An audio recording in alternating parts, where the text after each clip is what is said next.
Hello everyone, welcome to Swati Rashmi creation. आमे पंचम श्रेणी साहित्य बहिर फूल विषयटीर अभ्यास करिबा। अभ्यास 1 नंबर। आस कथावार्ता हेबा। क केउ सबु स्थान रे फूल फुटी बासे। गछरे लटारे सागशिउली रे घास हुड़ारे पर्वतरे जल व स्थलरे वन उपवन रे कूल कंदरे कुंजरे मंदिर पाखरे फूल फुटी बासे। ख फूल को आमे केउ सबु कामरे व्यवहार करू। फूल को आमे देवदेवी पूजारे एवं गला व मुंड सजाइबारे व्यवहार करू। ग फूल जोगु आउ किए सबु उपकार पाइथांती। फूल जोगु पट्ट व कीट उपकार पाइथांती। घ जोगी माने फूल को केउ दृष्टि रे देखंती। जोगी माने फूल को देवता दृष्टि रे देखंती।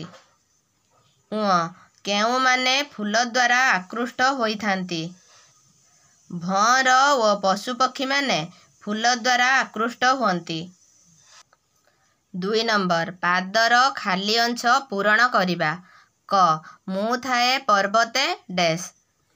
मु थाए पर्वते जल स्थलरे। ख डैश कूल कंदरे। बने उपवने कूल कंदरे। ग डैश जोगींक शांति। मो कांति देखिले जोगींक शांति। घ केउ देवतार डैश। केउ देवतार नबसे सिरे। बणा होई धाई आसे भंर। च डैश मंदिर पासे। मु थाए कुंजरे मंदिर पासे। 3 नंबर। तले गार दिया जाइतिबा शब्दटी जेउ अर्थरे व्यवहार करा जाइछि ताहा पाख बंधनी रे दिया जाइछि। सेथिरु ठीक अर्थ बुझाउतिबा शब्द चारिपटे गोल बुलाइबा।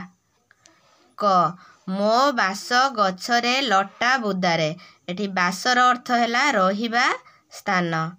ख मो बास चौदिगे जाए चहटी। एठारे बास हैला बासना। ग पतर उपरे दिसे सुढळ। पत्रर अर्थ है गछर पत्र। घ थुअंती न दଳି केही पयरे। एठी पयरे अर्थ पादरे।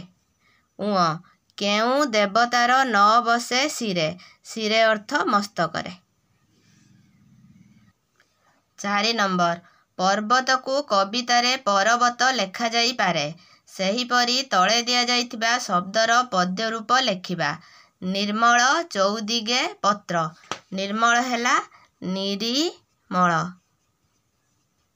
निरिमल चौदिगे हैला चौदिगे। पत्र हैला पतर। 5 नंबर। मोह जोगु पट जाए निस्तरी। एही पदटीर अर्थ निज भाषारे बुझाई लेखिबा। मोह डट निस्तरी। उक्त पद्यांशटी आम साहित्य कुसुम पुस्तकर फूल कवितारू आनीत। एठारे कवि पंडित मृत्युंजय रथ फूलर महत्व वर्णना करिसंती। फूल समस्तंकर प्रिय। एहा निजर सुबासरे समस्तंकर मन ओ प्राण को मोहिनिए।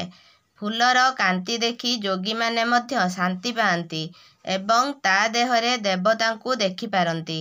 पूजा कार्य फूल विशेष प्रयोजन हुए।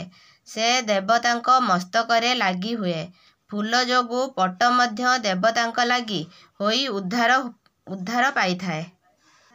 6 नंबर। तल प्रश्न गुड़िकर उत्तर लेखिबा। क फूल को पाइबा पाई गछ की कष्ट सहिछि।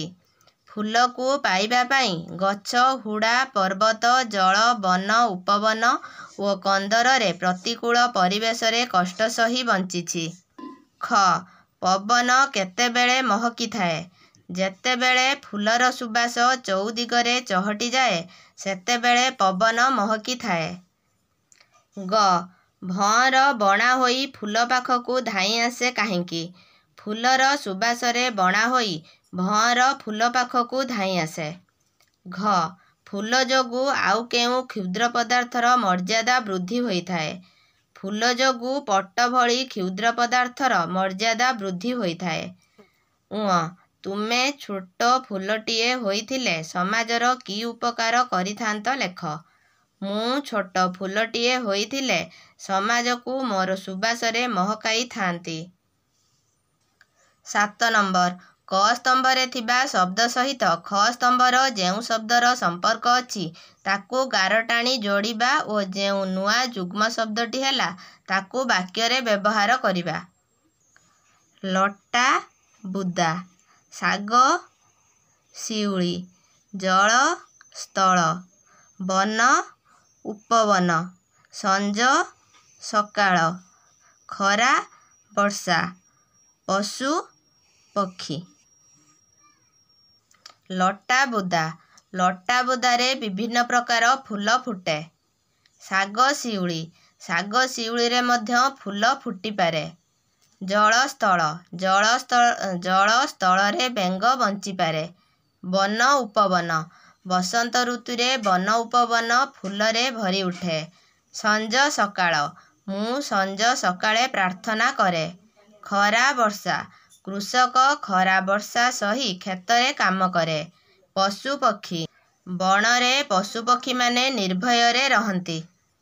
Thanks for watching this video. ଯଦି ଏହି ଭିଡ଼ିଓଟି ଭଲ ଲାଗିଥାଏ please like, comment, share and subscribe for more videos.